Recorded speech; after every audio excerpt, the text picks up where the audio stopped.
everyone. Emily Drury from NASDAQ here at the Open Cloud Summit. Thanks for joining us. Right now I'm sitting down with Gus Robertson, CEO of NGINX. Thank you so much for joining me. Thank you for having me. So for our viewers who might not be familiar, first let's give us an overview of NGINX. So NGINX was built on open source technology. It was founded by Igor Sisoev. He wrote the code back in 2002. He open sourced that technology in 2004 as a web server and reverse proxy. We started the company in 2011, by which time there are about 30 odd million websites around the world already using the software. Now, if you fast forward, here we are in 2019, we've got just under 500 million websites around the world using NGINX, and 66% of the busiest sites in the world. So NGINX, in simple terms, is a web server reverse proxy. It manages the connections between your phone or your laptop and the websites that you go and visit, and make sure that requests are heard and responded to, and that the delivery and the performance between the websites and your device is as fast as possible. So I was going to say, for people who might not be familiar with open cloud or infrastructure software, like how does this impact them day to day? And you kind of... Well, in a great way, if you've ever used Netflix, NGINX is the technology that Netflix used to stream video content over the web when you're at home watching it on TV. So you don't get buffering, that you get real time, that you get great resolution and definition. That's one example. If you've ever used Instagram, every time you post a photo, you're posting, NGINX is on the other side receiving the Instagram photo, and if you're ever looking at photos on Instagram, if there's a lot of people looking at it, what NGINX does is cache that content, which is hold it close in the web server so that the response time is a lot faster for anyone that's looking at the same photo across if there's many people in the same location doing that. So, Facebook, Netflix, Instagram, Living Social, Groupon, Pinterest, all the largest sites in the world typically use NGINX. Fantastic. Yeah. So you touch it every single day. I was going to say, I'm on Instagram every single day. So. Yeah, there you go. So you use NGINX every day and you didn't even know it. That's fantastic. So let's talk about market opportunity. Right. How big is it right now? Well, interesting. So if you look at the open source product, NGINX being open source is free. So you can download it and use it at no cost. And in that web server reverse proxy market, there are other free tools. So we compete, but there's no revenue to be gained from that. As a company, what we did is we extended the capabilities of NGINX with commercial features that you do need to pay for, that extend the capability beyond that simple sort of web server reverse proxy use case into other use cases. When you look at those other use cases combined, it's over a $27 billion market opportunity for us. And at the point that we were acquired by F5, which was in May of this year, we were just around the $30 million mark in terms of revenue. So if you look at how much revenue we've generated versus the market opportunity, we've still got a long way to go. Absolutely. So we're here at the Open Cloud Summit, obviously, and we're talking about how open source and cloud native infrastructure software are reshaping the modern IT stack. Right. So what inning are we at in terms of adoption? Oh, wow. Gosh. It's kind of, there's two answers to that, because it's unfair for me, because I was in open source back in 2003 with Red Hat. So I was with Red Hat for 10 years, and then now with NGINX for almost 7. So after 17 years, you've got to believe that we're further down the track. But in all honesty, I think we're in the early stages. I think open source is now becoming mainstream.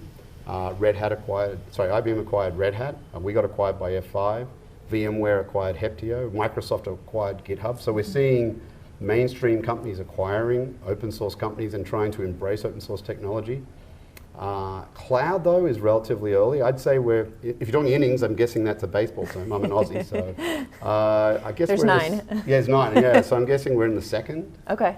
Which, as I said, is hard for me to say given I've been involved for 17 years. Right. But yeah, we're probably only in the second inning. Well, that means that there's a lot of potential. Oh yeah, a lot still to happen. So how do you think about building lasting value for your company and the trade-offs that come short-term versus long-term? Yeah, that's a great question. To me, long-term value for the company is about building meaningful relationships with customers, really trying to solve problems for them, and then as you solve those problems, look for other areas that you can extend. I think a short-term approach is to just build product and sell product and be very transactional. And in doing that, you can burn through customers. That's not our model at NGINX. We've always tried to build very tight relationships with our customers. Really build solutions that solve a real need and a real pain point, and then extend on that. So I think if you want to be short-term focused, you drive revenue, you drive product, and you care less about, I don't want to say care less, but focus less. about the customer, if you focus more on customer and bringing true value, then I think you've got a long-term vision and approach. Absolutely. So what is the number one piece of leadership advice that you would give to the next generation of enterprise software CEOs? Well, if I can give you two. Sure. If that's okay. Yes, absolutely. I think the first one is, it's a sort of methodology or an approach that I've had to my career is, I think you need to approach your career like an athlete does. You really don't have a coach in the business world, so you need to become your own coach. You need to know when you need to run at full speed at peak performance. You need to know when you don't, and so that you can rest and recover. You need to know where your strengths and weaknesses are and where you want to develop your weaknesses and turn them into strengths. If you think that the way you are today is what you need to be, is equal to where you need to be in the future, then you're never going to grow, you're never going to perform. I think you've got to constantly evolve. So my first recommendation is think of yourself like an athlete and make yourself your own coach and work out when you're going to have downtime, when you're going to be at peak performance, how you're going to improve weaknesses, things like that. That's great. So that's my first. And then the second part of it is around culture.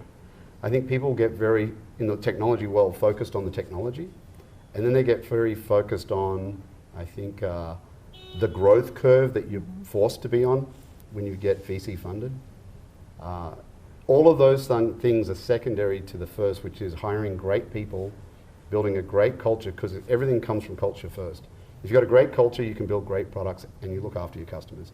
Absolutely. So you've obviously done that at NGINX. I hope we have. I mean, I don't think as a CEO you can claim great culture. Yeah. I think your employees, your staff, your shareholders, your VCs, they're the ones that tell you if you've got a great culture or not.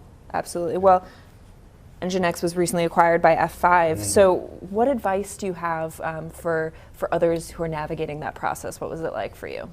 It was, I got a lot of learnings through that experience. I've been on the other side of acquisitions, having worked for other companies where we've acquired. I've been acquired once when I was at Visio and we got acquired by Microsoft, but I wasn't the CEO of that company. So I think there's three things I learned through this experience. Number one, you want to make sure that you get a great financial outcome, obviously, and not just for your VCs, but for your employees. When you go through an acquisition process, there's term sheets that come with that, and you can do things that actually benefit your employees or actually take value away from them. And if you're really wanting this to be a successful acquisition and your people to stay, then doing the right thing up front and making sure it's a great financial outcome for the employees is critical. Second thing is, make sure the person or the company that's acquiring you sees your technology as core to their mission. If it's not core to their mission, you're going to be put into a side group or a side product organization. As a CEO, you're probably not going to be reporting to the CEO of that company. You're not going to be probably being involved in the strategic discussions of where that company's direction is going, and it's probably going to be very unsatisfying. If your technology, though, is core to the mission of that company and how they're trying to reinvent themselves and grow themselves for the future, it can be incredibly exciting and empowering for both you and the employees. So that'd be my second advice. And my third advice is try to understand the culture of that company before joining them and see if you think the cultures are a good fit. If those things aren't a good fit, then your employees aren't going to last long at that company. They're going to go, and the technology as a result won't evolve and be successful within that company. And also, I don't think the acquisition will be viewed as a success. In hindsight, I'm incredibly lucky and fortunate that those three things were all in place for us with the acquisition of F5 of NGINX. So, yeah, we're very fortunate. But my advice to anyone else would be make sure those three things are there before you sell. Absolutely, and all comes back to employee culture. Yeah, it absolutely does. Fantastic. Well, thank you so much. This has been super insightful. Thank you for the time. I really appreciate it. Emily from NASDAQ here at the Open Cloud Summit. Thanks for tuning in.